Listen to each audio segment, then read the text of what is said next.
Tutorial will guide you through on how to download pictures on Safari online completely for free. If this helped, drop a like, share the video, and subscribe for more. Number 1, open up the Safari app on your smartphone device and type in whatever picture that you would like to save on your device completely for free. And click on the image tab or the icon.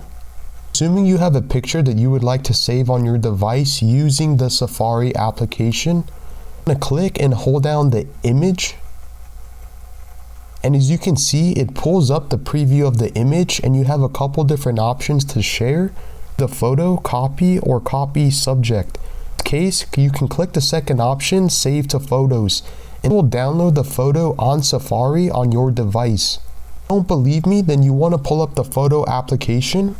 As you can see, we have successfully saved or downloaded a photo using the Safari application completely for free.